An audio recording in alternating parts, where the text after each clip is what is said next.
early 1943, the vast deserts of North Africa became the stage for a harsh awakening. American troops had arrived with confidence, armed with fresh equipment and a belief that determination alone could carry them through. But war, especially against a seasoned enemy, doesn't reward confidence without experience. Waiting across the shifting sands was the German Afrika Korps, led by the legendary Erwin Rommel, a commander known for speed, deception, and ruthless precision. The Americans were stepping into their first major confrontation with German forces, and they were not fully prepared for what that meant. The terrain itself told a story of danger.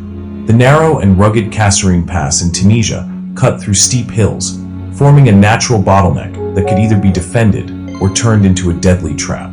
Unfortunately for the Americans, their positions were scattered, their coordination weak, and their leadership still adjusting to the realities of modern warfare. They underestimated how quickly a well-trained enemy could exploit these weaknesses. As the cold desert winds swept through the pass, tension quietly built. There were signs of movement, hints of an approaching storm, but the scale and speed of what was coming remained unclear. Then, almost without warning, the calm shattered.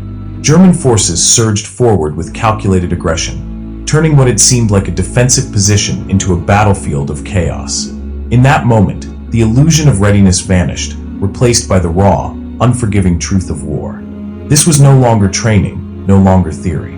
It was survival against one of the most effective military forces in the world, and the Americans were about to learn just how steep the cost of inexperience could be. The German assault unfolded with a level of coordination that the American forces had never faced before.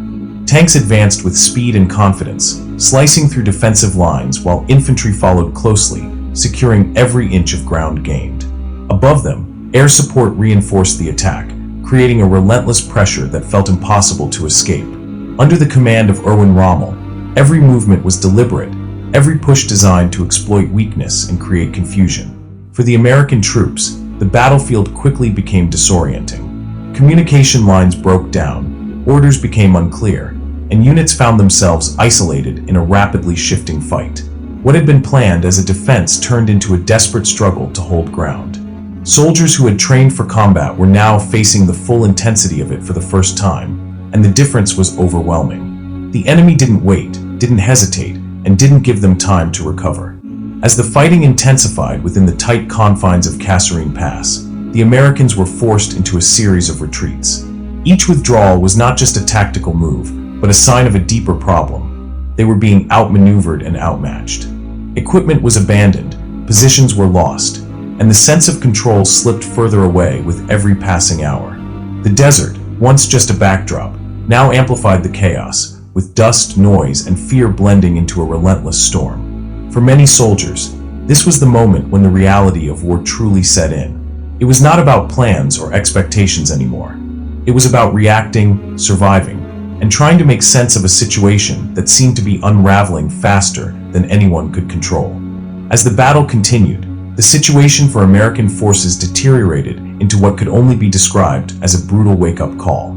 The early confidence that had accompanied their arrival in North Africa was replaced by the stark realization that they were facing an enemy with far greater experience and cohesion. German forces pressed their advantage, pushing deeper and forcing American units to fall back again and again. The retreat through Kasserine Pass became chaotic, marked by destroyed vehicles, scattered equipment, and the heavy toll of casualties.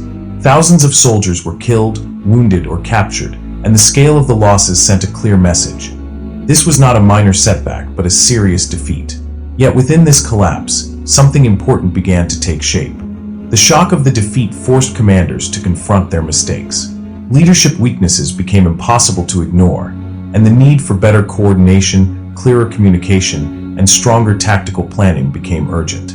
Slowly, adjustments began. Reinforcements arrived, defensive lines were reorganized, and air power started to be used more effectively to counter the German advance. The same battlefield that had exposed every flaw was now becoming a place of rapid learning. Soldiers who had been overwhelmed at the start were beginning to adapt, gaining experience under the harshest possible conditions. The fear and confusion did not disappear, but they were now joined by a growing determination to hold ground and push back. The battle was still far from over, but the nature of the fight was beginning to change. In the end, The Battle of Kasserine Pass did not conclude with a decisive American victory, yet its true significance lay far beyond the immediate outcome. German forces eventually withdrew, not because they had been completely defeated, but because their advance had stretched their resources and exposed them to increasing resistance. For the Americans, the battlefield told a different story, one not of triumph, but of transformation. The painful lessons learned in those days reshaped the way the U.S. Army approached the war. Leadership changes followed, bringing in stronger and more aggressive commanders such as George S. Patton, who emphasized discipline, coordination, and decisive action. Training improved, communication systems were strengthened, and strategies were refined to better counter the kind of tactics they had faced. What had begun as a moment of vulnerability became a turning point.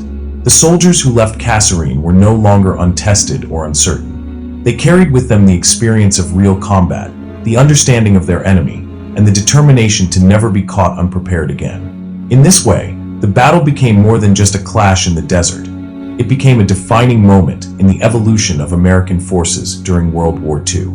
It showed that failure, when confronted and understood, can become the foundation for future success. And as the war continued, the lessons learned at Kasserine Pass would echo in every engagement that followed, shaping a force that was far stronger, far more capable, and far more ready for the challenges ahead.